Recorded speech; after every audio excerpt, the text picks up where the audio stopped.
to take some of the Colour Sparks powder and I'm just going to drop it into the palette. And the trick to this is you have to actually tap the bottle a little bit and the powder will start to come out. So you can see I'm just lightly tapping the end of the bottle as I'm holding it, and you can squeeze a little bit of powder out. The thing is this powder is extremely fine and very, very pigmented, and it carries in the wind. So you have to be really careful about where that powder is aiming at and where it's going to go. And for this little part here, I chose the marigold color, and that's because to me, that's the color of sunflowers. And I know the powder looks kind of like a red or an orange color, but one thing that you'll begin to notice is as I begin to mix the modeling paste into this, is the color is going to change. And it will become this beautiful kind of orangey, dark orangey color, which I'm going to mix with another color in just a moment so that you can kind of see. So with these Colour Sparks, what you can do is you can pretty much mix any color that you want, which is really great, because how many of us have done a project and we've wanted to have a custom color of modeling paste that just wasn't available, right, to buy. So now what you can do is you can just mix your own. Now what I'm doing is adding some gamboge. Gamboge is a color of yellow, and this really is the color of sunflowers in my mind. I misspoke earlier when I said the marigold, because that's more of an orange. Although some sunflowers in their darker parts, they do have almost like an orange tinge too. So this particular color really does bring to mind the sunflowers. And so now I'm going to do exactly the same process that I had done before, and I'm going to mix it with the modeling paste.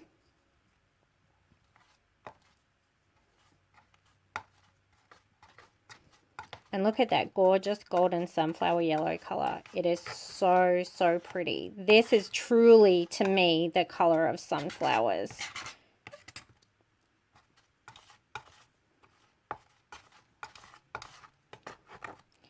And just remember that powder is super, super pigmented. So what you want to do is really try to mix it up as absolutely well as you can to make sure that you're getting everything mixed really well and ready to go through your stencil. And I'm going to mix a little bit more. I won't bore you with that, so I'll see you back here in just a moment.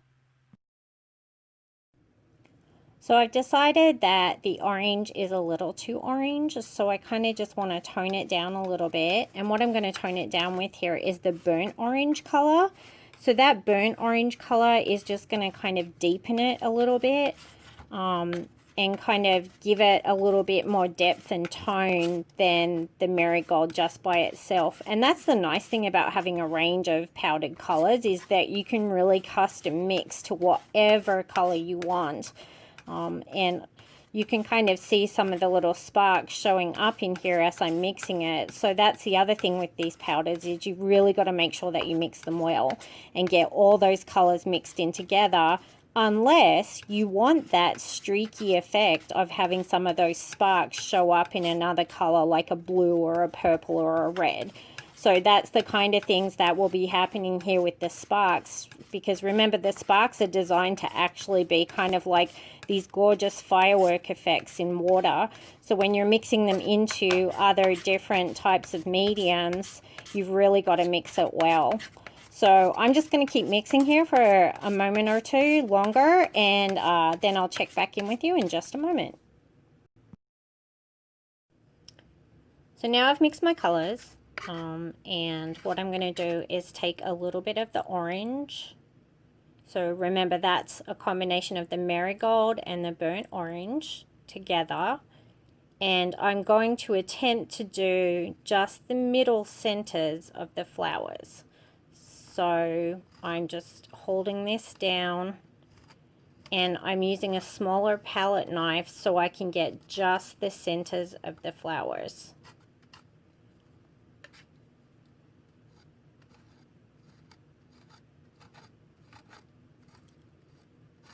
And then I'm going to repeat that for all the flowers.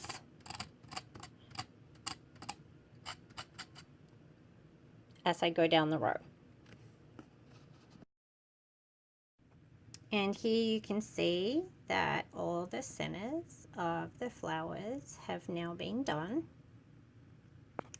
And so next what I'm going to do is I'm going to take my same palette knife, and you can see I've got some yellow and some orange on there. And what I thought I would do is try and create almost like an ombre effect on the petals. So I'm just kind of scraping it around, and it might work, it might not work. One of the things I'm not afraid of doing is failing,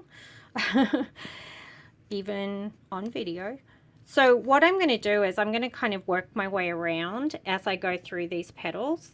But I will use more yellow than orange, but I don't mind if there's a little bit of orange in there, because if you do look at a sunflower in real life, you will realize that that sunflower does have variations of colors, almost like stripes down their petals. So I'm going to continue and do the whole row of the flowers with the petals, and then I'll show you what it looks like once it's done. And so there you have it. This is the stenciled flowers with the orange centers and the yellow petals. And so in just a moment, I'm going to remove the stencil. Okay, so the stenciling is all done. I've removed the painter's tape. So now what I'm going to do is peel the stencil off. Isn't that great? And normally I wouldn't take the stencil off just yet, but I wanted you guys to see the effect that using the stencil had. And if the stencil's missed in places like the middle of this flower, it's totally okay. I can come back in and fix it later, or I can leave it the way it is, because that's not actually going to be the focus of this piece, as you'll see as I continue later. And you can see that background modeling paste is still there, but it's not the focus anymore. So that's going to become a very mild background piece that I will work with later as I continue through this.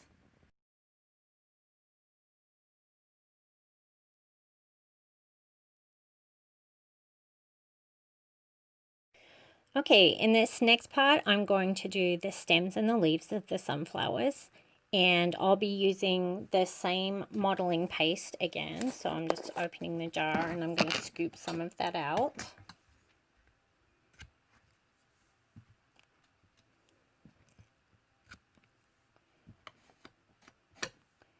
And because they're really kind of, you know, like a green color, I'm thinking what I'm going to go with is some more of that olive green sparks, and then maybe a little bit of the chartreuse sparks as well. So I'm just going to go grab those and I'll be right back. So I actually ended up getting 3 different ones. So the first one that you'll see here is the chartreuse. Chartreuse. Okay. The second one is this terra vert. It's like a dark green color, an emerald green color.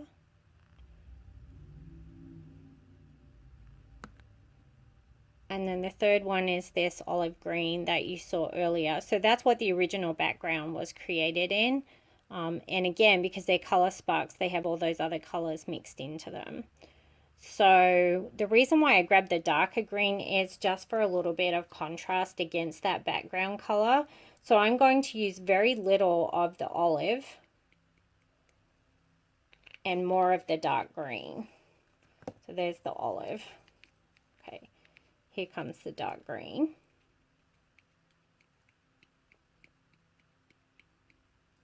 And that's quite a bit of powder, as you'll see. And then for the one closer to the camera, what I'm going to do for this one is the chartreuse. So here comes the chartreuse. And chartreuse is a lighter green color. It's actually really pretty. And I forgot to shake the bottle, so give me a second. I'm putting the lid on and I'm shaking it again. And as you can see, those darker colors are already reacting with the moisture in the modeling paste. Okay, here it comes. All right, so here comes the chartreuse. So now what I'm going to do is I'm going to mix those together using the palette knives. So this is going to be the chartreuse color first.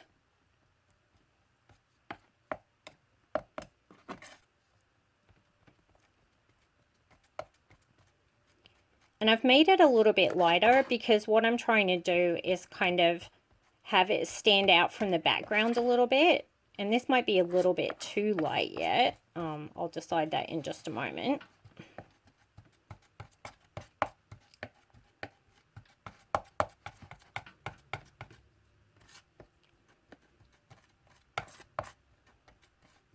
But I kind of like where it's going for right now. I'm going to leave that one for just a moment. Oh, there's some more color. Did you see that? That nice bright color in there. So mix some more into this.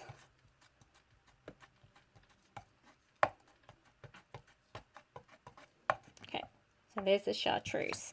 And now is the dark green and the olive mixed together. And this is going to be super yummy. And I really want to get almost like a dirty green, because if ever you've seen sunflowers, they really do have almost like a dirty green leaf. And of course, as they die, they turn brown, which makes them even more of a dirty, dirty color. But again, I'm wanting to keep it lighter than the background is, so that it kind of still stands out a little bit. And these greens have some splotches of red in them, which normally I don't mind, but for this particular project, I don't really want that effect, so I need to make sure that I mix it really, really well.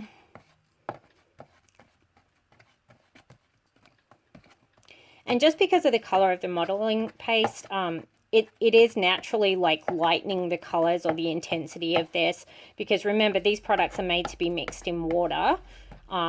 And of course you can use them in these modeling pastes too, but keeping in mind that modeling paste has a color to it, so you need more to make it that darker, intenser color.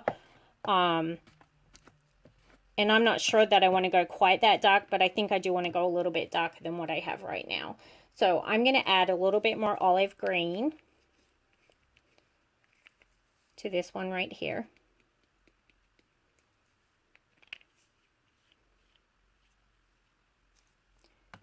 And a little bit more chartreuse to this first one. Chartreuse doesn't like to come out of the bottle sometimes, and that's on me, not on the bottle. So, okay, so here's the chartreuse powder. You can kind of see it on my palette knife there. You can see it's already starting to activate. And then I'm just going to start to mix it in again. And the thing I love with these Color Sparks powders is you never actually know what exact color you're going to get. So if it's exact color that you're going for, you're really going to have to mix it very, very well. But I like the surprise of the sparks, like that bright green smear you just saw there. Like, who would ever expect something like that until you come into this, and then all of a sudden there it is. So look at that. See that bright green spark there? It's just so pretty. I love that. And so sometimes I like to not fully mix it so that I have a little bit of those surprises coming through, because I love that effect. But that might not be the effect that you're going for. So now I'm just going to take this olive green and I'm going to mix this in a little bit more. Yeah, this is closer to the color that I was going for. So, but again, I want it to stand out from the very olivey background that we already have. So I don't want to make it too olivey.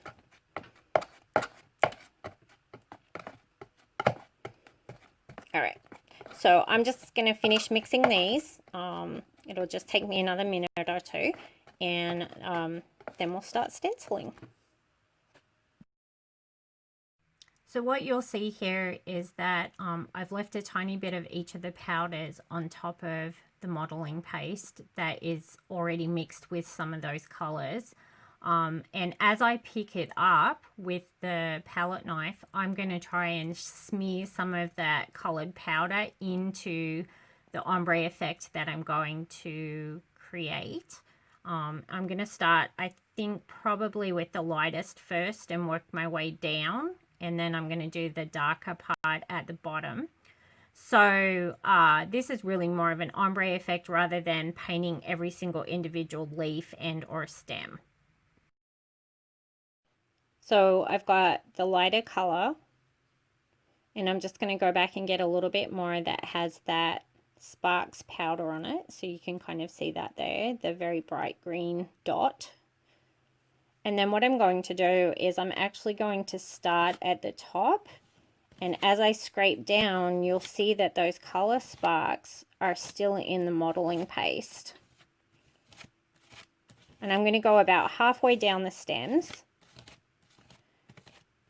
for this particular section, and then I'll come back later with the bottom part for the stems. So what I'm going to do is do the whole top.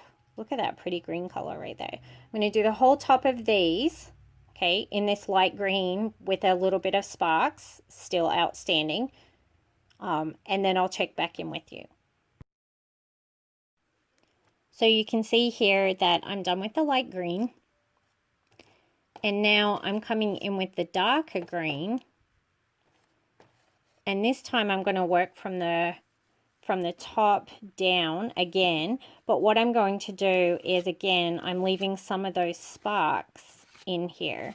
So see how it's kind of sparking out, and this stencil has grass as well as leaves and flowers, so I'm just kind of fanning it a little bit or scraping it very lightly to get some level of dimension before it gets down to the really dark part at the bottom. So you can kind of see I have a mix of the two colors in this middle section here coming down towards the darker part at the bottom. And I'll just do another one just to kind of show you that.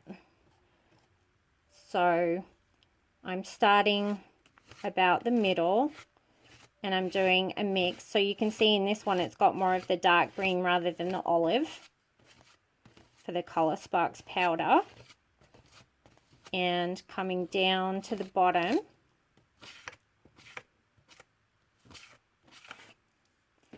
and just kind of scraping that darker color up into the lighter color. And that kind of makes sense because when you think about leaves are lighter on the top and darker underneath because there's a shadow that's cast on them. And again, I'm going for an ombre effect here. So what I'm doing is I'm starting here and I'm just scraping down.